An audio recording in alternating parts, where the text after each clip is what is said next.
আমি এই গাছে দিয়ে দেবো। তো কি ধরনের খাবার দেবো এই সময়, ফলে কিন্তু আগামীতে গিয়ে কিন্তু এই গাছে ভালো ফলন পাবো। নমস্কার বন্ধুরা, টিজি গ্রিন গার্ডেন ইউটিউব চ্যানেলের পক্ষ থেকে তোমাদের সবাইকে স্বাগত জানাই। আশা করছি তোমরা সবাই সুস্থ আছো, ভালো আছো। এখন বন্ধুরা নভেম্বর মাস চলছে, আর আমরা যারা এই আঙুর গাছ করছি, আমাদের এই আঙুর গাছগুলিতে কিন্তু আর কিছুদিন পর থেকেই এই গাছগুলি শীত ঘুমে চলে যাবে। দেখতেই পাচ্ছ সামনে আমার এই আঙুর গাছ, এবং আঙুর গাছটি কেমন অবস্থাতে আছে তা তোমরা দেখতে পাচ্ছ। আর এই আঙুর গাছের যে পাতাগুলো এই যে দেখতে পাচ্ছ একটু একটু হলুদ হতে শুরু করে দিয়েছে, মানে ঝরতে শুরু করে দিয়েছে। কারণ কি, এখন আস্তে আস্তে শীত পড়তে শুরু করে দিয়েছে, আর এই গাছের কিন্তু ডরমেন্সি পিরিয়ড শুরু হয়ে গেছে। আস্তে আস্তে এই গাছের সমস্ত পাতা ঝরে যাবে, এবং ঝরার পরে কিন্তু মাস দুয়েক পরে কিন্তু যখন আবার গরম পড়তে শুরু করবে, তখন এই গাছের এই আবার ডালাগুলি থেকে নতুন কুশি বের হয়ে সেই জায়গা থেকে ফল ফুল ধরবে। কিন্তু বন্ধুরা, এই নভেম্বর মাসে এই গাছের বিশেষ কিছু যত্ন নিতে হবে, যার ফলে কিন্তু আগামীতে গিয়ে কিন্তু এই গাছে ভালো ফলন পাবো। তোমরা দেখতে পাচ্ছ যে আমার এই আঙুর গাছটি, এই গাছে কিন্তু পাতাগুলো এই যে হলুদ হওয়া বা একটু নষ্ট হতে শুরু করে দিয়েছে। কারণ কি, এটি একটি প্রাকৃতিক বিষয়। যখন শীত পড়তে শুরু করবে তখনই কিন্তু এমনভাবে গাছের পাতাগুলো ঝরতে শুরু করে দেয়। আর এতদিন যাবৎ এই বর্ষা গেছে, বর্ষার ফলে কিন্তু এই গাছে অনেক রকমের ছত্রাকের আক্রমণ হয়েছে, রোগ পোকামাকড়ের আক্রমণ হয়েছে। সেই কারণেও কিন্তু গাছের কিছু পাতা এই রকম কালো কালো হয়ে গিয়ে নষ্ট হয়ে ঝরতে শুরু করে দিয়েছে। তার জন্য কোনো চিন্তার কারণ নেই। এই গাছে সঠিক সময় ছত্রাকনাশক ব্যবহার করে এবং গাছে সঠিক কীটনাশক ব্যবহার করে কিন্তু গাছকে আমরা সুস্থ রেখেছি, বলতে গেলে আমি সুস্থ রেখেছি। আর তোমাদের গাছেও যদি এখনও পোকামাকড় বা ছত্রাক লাগে, তাহলে অবশ্যই গাছে সঠিক সময় কীটনাশক এবং ছত্রাকনাশক দিয়ে গাছকে বর্তমানে সুস্থ রাখতে হবে।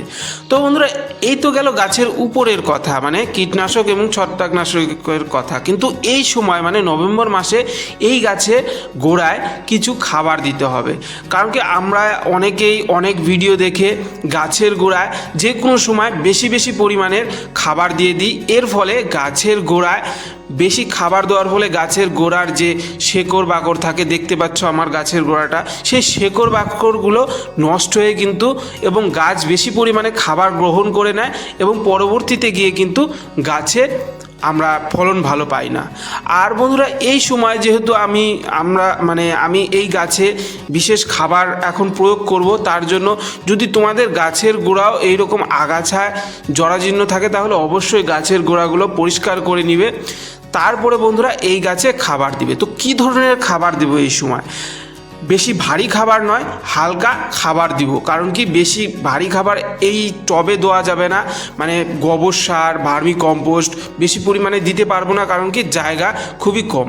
কিন্তু হালকা যে সব খাবার এই গাছের দেওয়া প্রয়োজন, দিলে গাছের সব পুষ্টিগুণ পায়, সেই ধরনের খাবার কিন্তু আমি এই গাছে দিয়ে থাকি। যখন এই গাছে মানে ডিসেম্বর জানুয়ারির মাঝামাঝি সময়, মানে জানুয়ারির মাঝামাঝি সময় যখন এই গাছের প্রুনিং করব, তখন এই গাছের গোড়ায় ভালো পরিমাণে খাবার দেব। কিন্তু এই সময় কিন্তু কোনো রকমের এই গাছের ডাল ছাঁটাই করব না। দেখতে পাচ্ছ যে কিছুদিন হলো এই গাছে মানে বৃষ্টি শেষ হয়েছে, এবার অসময়ে বৃষ্টি হয়েছিল, তার জন্য কিন্তু এই গাছে একটু ছত্রাকের আক্রমণ হয়েছিল। তা নিয়ে কোনো চিন্তার কারণ নেই। কিন্তু এই সময় কোনো রকমের ডাল ছাঁটাই করা যাবে না, করলে কিন্তু আরও বেশি ওই সব জায়গা থেকে ডাল শুকতে শুরু করে দিবে। তার জন্য এই সময় কোনো রকমের ডাল ছাঁটাই করব না। শুধু এই সময় ভালো যে খাবার, সেই খাবারের কম্বিনেশনটা আমি দেবো। তো কি কি খাবার দিতে পারবো, তার মধ্যে একটি কথা বলে রাখি, নাইট্রোজেন জাতীয় খাবার খুবই কম দেবো। কারণ কি, নাইট্রোজেন জাতীয় খাবার দিলে পরে গাছের পাতা বৃদ্ধি হবে এবং গাছের শীতঘুম বা ডরমেন্সি পিরিয়ডে যেতে অসুবিধা হবে, তাই নাইট্রোজেনের পরিমাণ কম দেবো। মোটামুটি এখানে আমি 30 থেকে 40 ml মতো খোল সার নিয়ে নিয়েছি। এই সারটি আমি এক সপ্তাহ আগে পচিয়ে রেখেছি, মানে জলে পচানোর জন্য রেখে দিয়েছিলাম। সারটি তৈরি হয়ে গেছে, এই সারটি আমি নিয়ে নিয়েছি। আমরা জানি খোলের মধ্যে প্রচুর পরিমাণে নাইট্রোজেন, ফসফরাস এবং পটাশের ছাড়াও আরও অন্যান্য মাইক্রোনিউট্রিয়েন্ট থাকে যা গাছের জন্য অত্যন্ত প্রয়োজনীয়। তারপরে এই যে দ্বিতীয় দেখতে পাচ্ছ, এটি একটি লিকুইড ফর্মে সার, এটি হলো নিম খোল। আমরা জানি নিম খোল কতটা গাছের জন্য বা মাটির জন্য প্রয়োজনীয়। এই জিনিসটা আমি নিচ্ছি কারণ কি মাটিতে অনেক রকমের ছত্রাক বা ক্ষতিকারক পোকা থাকে, সেই সব পোকা বা ছত্রাক ধ্বংস করবে এবং গাছের শেকড়ের বৃদ্ধিতে সহায়তা করবে। তার জন্য আমি এই খোল সারকেও পচিয়ে রেখে দিয়েছি। এই সারটি আমি এর মধ্যে দিয়ে দেব। তো বন্ধুরা, তারপরে তৃতীয় জিনিসটা এই যে দেখতে পাচ্ছ সাদা, এটি হলো চুন। বন্ধুরা, এই চুন কিন্তু একটি অত্যন্ত গুরুত্বপূর্ণ উপাদান মাটির জন্য। এই চুনে প্রচুর পরিমাণে ক্যালসিয়াম থাকে। এখন আমি এই মাটিতে দিয়ে দেবো কারণ কি গাছে প্রচুর ক্যালসিয়ামের প্রয়োজন, তার জন্য এই চুন এখন গাছে ব্যবহার করব। কিন্তু এই জিনিসগুলো দেওয়ার প্রক্রিয়া একটু আলাদা, সেটি অবশ্যই তোমরা দেখবে। আর এই যে তৃতীয় জিনিসটা প্যাকেটের মধ্যে আছে, এইটি হলো একটি অনুখাদ্য। এর মধ্যে আছে, যেমন দেখতে পাচ্ছ যে সামুদ্রিক শৈবালের যে ওয়েস্ট, সেটি অ্যামাইনো অ্যাসিড আছে, হিউমিক অ্যাসিড, এর মতো বিভিন্ন উপাদান আছে। এইগুলো কিন্তু বর্তমানে গাছের খুবই প্রয়োজনীয়। তার জন্য আমি এই সারটি আমি দিয়ে দিচ্ছি। এটি একটি বায়ো প্রোডাক্ট। অবশ্যই গাছে আমি যেসব উপাদান ব্যবহার করি সেগুলো জৈব উপাদান আমি ব্যবহার করার বেশি লক্ষ্য রাখি। আরেকটি কথা বন্ধুরা, এই সময় তোমরা পটাশিয়াম সালফেট একটু পরিমাণে গাছের গোড়ায় দিয়ে দিতে পারো। আমি মোটামুটি 10 দিন আগে দিয়েছি, তাই এখন দিচ্ছি না, 1 মাস পরে আবার দিব। তো আর যে কয়েকটি জিনিস আমি দেখালাম, এই সমস্ত জিনিস কিন্তু মিশ্রণের একটি আলাদা প্রক্রিয়া আছে, সেগুলো অবশ্যই তোমরা মনোযোগ সহকারে দেখো। আর এই গাছের গোড়ায় ওই সার প্রয়োগের আগে গাছের গোড়াটি অবশ্যই যে কোনো জিনিস দিয়ে একটু আলগা করে নিবে মাটিটা। দেখতে পাচ্ছ মাটি যদি এইরকম শক্ত হয়ে থাকে তাহলে মাটিতে সেই সার প্রয়োগ করলে পারে, যে কোনো সার প্রয়োগ করলে একটু সেই সার গাছের গ্রহণ করতে অসুবিধা হবে। তাই একটু যে কোনো জিনিস দিয়ে মাটিগুলো সুন্দর করে আলগা করে নেবে, ঠিক এইভাবে, বেশি না, যাতে গোড়ায় যে শেকড় বাকড় থাকে সেই শেকড় বাকড়ের আঘাত যাতে খুবই কম হয়, সেই রকম দিকে লক্ষ্য রেখে অবশ্যই মাটিটি আলগা করে নেবে। আর মাটিটি যদি পুরো শুকনো হয়ে থাকে তাহলে গাছের গোড়ায় একটু জল দিয়ে ভিজিয়ে নিবে সুন্দর করে, মানে বেশি পরিমাণে জল দেওয়া যাবে না, হালকা পরিমাণে জল দিয়ে ঠিক এইভাবে হাত দিয়ে গাছের গোড়াটি হালকা করে ভিজিয়ে নেবে। সমস্ত গাছের গোড়াটি আমি ভিজিয়ে নিয়েছি।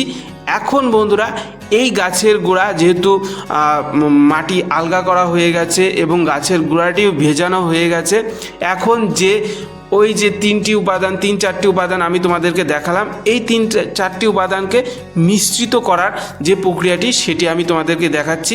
কারণ কি দেখতে পাচ্ছ এই গাছটির বয়স আমার 3 বছর হতে চলেছে। এই গাছে কি পরিমাণ খাবার দিব সেই সম্বন্ধে তোমাদেরকে বলছি। এই যে খোল সার, এটি আমি নিয়ে নিয়েছি, বললাম যে 30 থেকে 40 গ্রামের মানে ml মতো এই সারটি নিয়ে নিয়েছি এই গাছের জন্য। এইটুকুই আমার পর্যাপ্ত।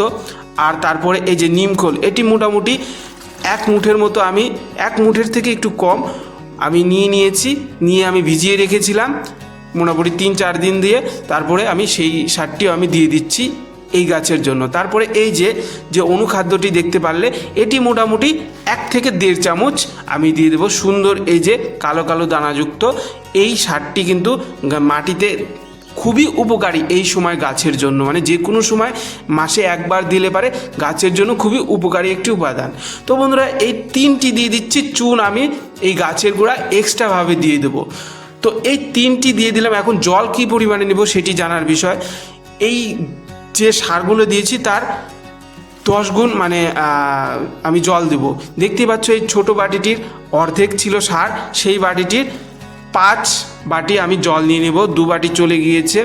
আর এই যে 3 নম্বর, এইরকমভাবে কিন্তু আরও 2 বাটি আমি এই বালতিতে সেই সারের সঙ্গে মিশ্রণ করে নেব।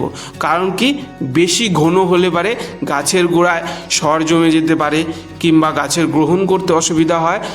তার জন্য যতটা পারি পাতলা করে নিয়ে এই গাছের গোড়ায় দিব। এটি হলো লিকুইড সার দেওয়ার একটি আমি নিয়ম বলতে পারো। এই দিকটি আমি লক্ষ্য রাখি, এর ফলে কিন্তু আমার গাছের রেজাল্ট খুবই ভালো হয়। দেখতে পাচ্ছ আমি সারগুলো গুলি নিয়েছি। এখন যে সার মানে ওই যে দানাদার সার দিলাম, এই সারটি একটু গলার জন্য সময় দিতে হবে, তার জন্য এই সারটি আমি সাইড করে রেখে দিচ্ছি সাইড করে রেখে দিচ্ছি। এখন যে চুনটি আমি রেখে দিয়েছিলাম সেই চুনটি গাছের গোড়ায় সুন্দর করে এই যে এই পরিমাণে আমি দিয়ে দেবো, মোটামুটি 1 থেকে 2 চামচের মতো, 4 সাইডে দিতে যতটুকু লাগে সেই পরিমাণে আমি দিয়ে দিচ্ছি। এই চুন গাছের গোড়াতে কেন দিলাম, সেই লিকুইড সারের সঙ্গে কেন মিলালাম না, কারণ কি এই গোড়াতে দিয়ে দিয়েছি, এখন এই গোড়ার চারদিক দিয়ে যখন আমি সেই লিকুইড সারটা দেব, সেই সারের মানে ফলে কিন্তু অটোমেটিক এই চুন নিচের দিকে চলে যাবে এবং তার কাজ করতে শুরু করে দিবে। তো বন্ধুরা, এই যে এখন দেখতে পাচ্ছ আমি লিকুইড সারটি নিয়েছি। এই সারটি মোটামুটি যতটুকু আছে আমি সম্পূর্ণ কিন্তু আমার এই গাছের জন্য লেগে যাবে। মোটামুটি 1-1.5 লিটারের মতো লিকুইড সার হয়েছে, এই সম্পূর্ণ কিন্তু আমার এত বড় গাছের জন্য লেগে যাবে। আর এই সারটি যে দিয়ে দিচ্ছি, এই সারটি ক্রমে ক্রমে এই গাছের মানে মাটিতে থাকবে এবং গাছের খাদ্য যোগাবে। আর মোটামুটি 25-30 দিন পর কিন্তু আবার এই গাছে এই একই ধরনের খাবার দিব এবং এই গাছের যখন প্রুনিং করব জানুয়ারি মাসে মাঝামাঝি সময়, তখন কিন্তু এই গাছের গোড়ায় ভালো পরিমাণে ভার্মি কম্পোস্ট এবং অন্যান্য যেসব খাবার হয় সেই সব খাবার আমি এই গাছে দিয়ে দেব, যাতে ফলন ভালো হয়।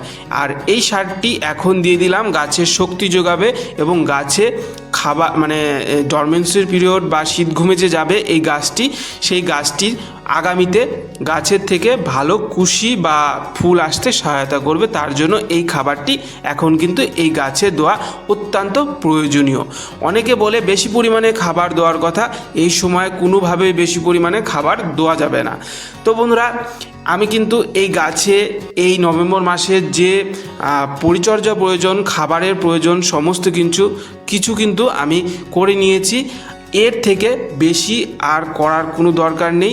আর মোটামুটি 20-25 দিন পরে কিন্তু আবার আমি এই সেম খাবার দিয়ে দেব গাছের গোড়ায়, তখন নাইট্রোজেনের মাত্রাটা আরেকটু কমিয়ে দেবো, মানে খোল সারের মাত্রাটা আরেকটু কমিয়ে দেবো। তো বন্ধুরা, আজকের ভিডিও এই পর্যন্তই। আশা করছি তোমাদের আজকের ভিডিওটি খুবই ভালো লেগেছে। ভিডিওটি ভালো লাগলে অবশ্যই একটি লাইক করবে, আর আমার এই চ্যানেলটি যদি এখনও সাবস্ক্রাইব না করে থাকো এইরকম সুন্দর সুন্দর ভিডিও পেতে অবশ্যই চ্যানেলটি সাবস্ক্রাইব করে নেবে। ভিডিওটি সম্পূর্ণ দেখার জন্য ধন্যবাদ। তোমরা সুস্থ থেকো, ভালো থেকো।